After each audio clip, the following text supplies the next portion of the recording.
मित्रों, मंथरा रामायण का एक ऐसा नाम जिसे सुनकर लोग उसे नफरत की दृष्टि से देखने लगते हैं। क्या आप जानते हैं मंथरा ने श्री राम को वनवास भेजकर किस बात का बदला लिया था? क्यों मंथरा भगवान श्री राम से इतनी नफरत करती थी? क्या मंथरा वास्तव में इतनी बुरी थी या इसके पीछे कोई पूर्व जन्म का श्राप था या फिर उसका कोई षड्यंत्र? सारी सच्चाई जानने के लिए बने रहे वीडियो में अंत तक। मित्रों, राम कथा की इस विशेष यात्रा में आप सभी का स्वागत है। रामायण एक ऐसा ग्रंथ है जिसमें भावनाओं का त्याग और नियति के खेल का अद्भुत वर्णन मिलता है।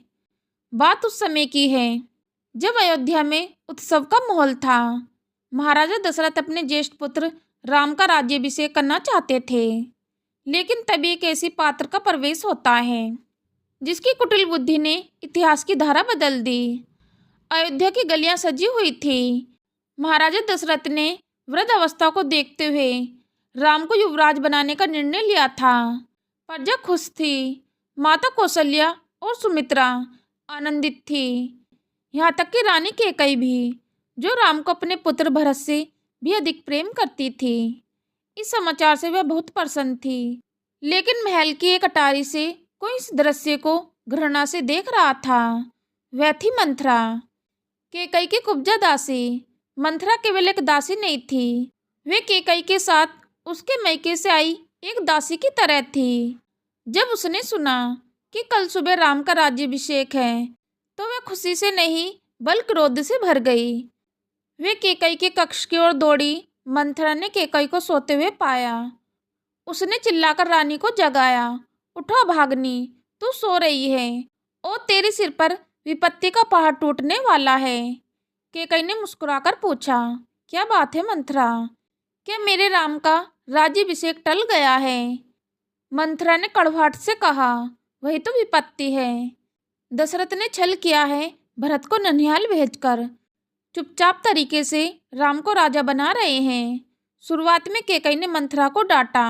उन्होंने कहा, राम मेरा ज्येष्ठ पुत्र है, वह धर्मात्मा है, उसका राजा बनना तो गौरव की बात है। लेकिन मंथरा एक मंजी हुई खिलाड़ी थी।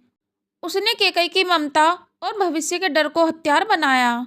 उसने कहा, आज राम राजा बनेगा, कल कौशल्या राजमाता बनेगी, तब तुम उनकी दासी बनकर रहोगी और भरत राम का दास बनेगा। मंथरा के बार बार प्रहार करने से कैकेयी की मति भ्रमित हो गई। सत्य धुंधला पड़ गया और भय प्रबल हो गया। कैकेयी ने पूछा, अब क्या उपाय है मंथरा? मंथरा की आंखों में चमक आ गई। उसने याद दिलाया, रानी याद करो, महासंग्राम युद्ध में तुमने महाराजा के प्राण बचाए थे। तब उन्होंने तुम्हें 2 वरदान देने का वचन लिया था। आज उन वचनों को मांगने का समय है। पहले वरदान से भरत का राज्याभिषेक मांगो और दूसरे श्री राम को 14 वर्ष का वनवास। कैकेयी मंथरा की कुटिल चाल में आ गई। उसने अपने आभूषण उतारकर फेंके और कोप भवन में जाकर लेट गई। महाराजा दशरथ जब खुशी खुशी राम के राज्याभिषेक का उन्हें समाचार देने आए, तो वहां का दृश्य देखकर दंग रह गए। उन्होंने कैकेयी से पूछा, ये सब क्या है? तुम इस तरह से कोप भवन में क्यों लेटी हो?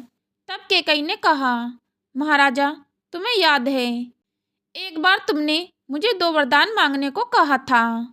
आज समय आ गया है। मैं उन 2 वरदानों के रूप में पहला वर भरत को अयोध्या का राजा और दूसरे वर में राम को 14 वर्ष का वनवास मांगती हूँ। राम का वनवास सुनते ही महाराजा दशरथ पर मानो वज्रपात हो गया हो। उन्होंने गिड़गिड़ाते हुए कहा, कैकेयी, भरत भले ही राज्य को ले ले, लेकिन मेरे राम को मेरी आंखों से दूर मत करो। मैं राम के बिना नहीं जी पाऊंगा। लेकिन कैकेयी अड़िग थी। मंथरा ने कैकेयी के कान इस तरह भर दिए कि उन्हें अपने पति की पीड़ा भी नहीं दिखी। रघुकुल की रीत प्राण जाए पर वचन न जाए कि जाल में महाराजा दशरथ बंध चुके थे। तो मित्रों, अब बात करते हैं मंथरा के बारे में। मंथरा कौन थी? उसके मन में राम के प्रति घृणा क्यों थी? और कैसे सुने रानी कैकेयी के ममता में हृदय में ईर्ष्या का विष घोला? साधारण तौर पर मंथरा को केवल एक कुटिल दासी माना जाता है, लेकिन विभिन्न पुराणों और रामायण के अन्य संस्करणों में। उसके इस कृत्य के पीछे गहरे पूर्वजन्म के रहस्य और देवी स्वार्थ छिपे थे। लेकिन रामचरितमानस के अनुसार मंथरा ने यह सब अपनी मर्जी से नहीं किया था। वह तो केवल एक माध्यम थी। जब राम के राज्याभिषेक की खबर देवताओं को मिली तो वे भयभीत हो गए।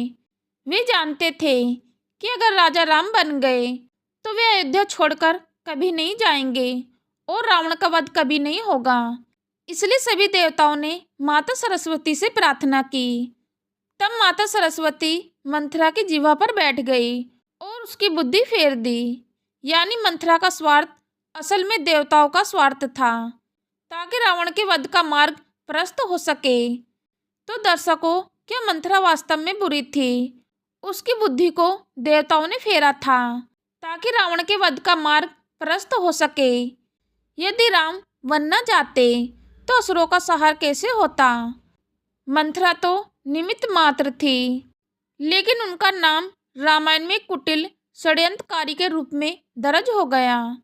दोस्तों, इस कथा से हमें ये सीख मिलती है कि कान का कच्चा होना और गलत संगति कैसे हंसते खेलते परिवार को उजाड़ सकती है। आपको ये कथा कैसी लगी? कमेंट में जय श्री राम लिखकर हमें ज़रूर बताएं और इस कथा को अधिक से अधिक साझा करें। यदि आपने अभी तक हमारे चैनल को सब्सक्राइब नहीं किया तो चैनल को सब्सक्राइब अवश्य कर लें। मिलते हैं एक नए रहस्य के साथ। धन्यवाद।